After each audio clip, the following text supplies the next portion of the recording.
नमस्कार। आज मैं आपको एक ऐसी ब्रह्मांडी ऊर्जा के बारे में बता रहा हूं, ए प्रिमोर्डियल कॉस्मिक एनर्जी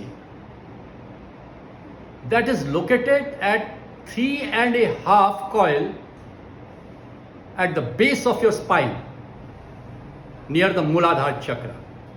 आपके मूलाधार चक्र जो आपके स्पाइन के नीचे, आपकी रीढ़ की हड्डी के नीचे है, वहां से जो एनर्जी है और उसको बोलते हैं सर्पणी, बोलते हैं, सर्प के आकार की है। उसको कैसे जागृत किया जाए?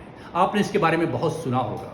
आपने योग के आधार पर, ध्यान के आधार पर, प्राणायाम के आधार पर उसको जागृत करने का सुना होगा। आज मैं आपको बताऊंगा वैज्ञानिक दृष्टिकोण के आधार पर, अपने वैज्ञानिक दृष्टिकोण के आधार पर, क्योंकि मैं फिजिक्स का स्टूडेंट रहा हूं और इस बात को मानता हूं कि जब करंट किसी कंडक्टर में फ्लो करती है, जैसे करंट किसी कंडक्टर में फ्लो करती है, उसके चारों तरफ मैग्नेटिक फील्ड कॉइल करता है, जिसको एम्पियर्स लॉ के हिसाब से कहते हैं।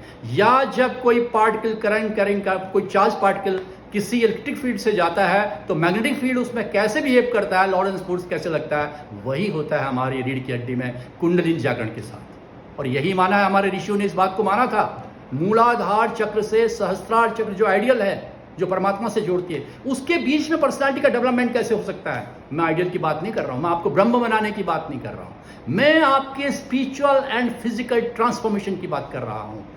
Because this is dormant, this energy can be stimulated, this energy can be channelized, this energy can be synchronized. कैसे?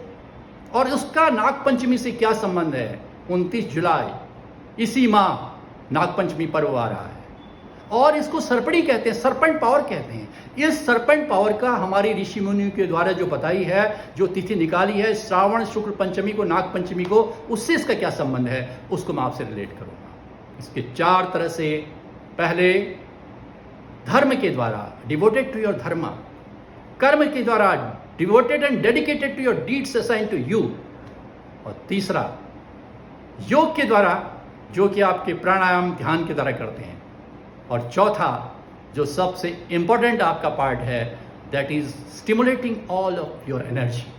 अपने डिसिप्लिन के द्वारा, धर्म, कर्म, योग, ज्ञान, इनके द्वारा कुंडलिनी को कैसे जागृत कर सकते हैं? क्योंकि ये फिजिकल एनर्जी जब स्टिमुलेट होगी, ये स्पिरिचुअल एनर्जी जब स्टिमुलेट होगी, आपकी पर्सनालिटी में निखार आ जाएगा, ट्रांसफॉर्मेशन आ जाएगा। हम आपको अगली वीडियो में बताएंगे कि नागपंचमी पर्व का इससे क्या संबंध है और किस तरह से उसको हम जागृत कर सकते हैं, और पूजन का इससे क्या संबंध है। अगली वीडियो देखिए। नमस्कार।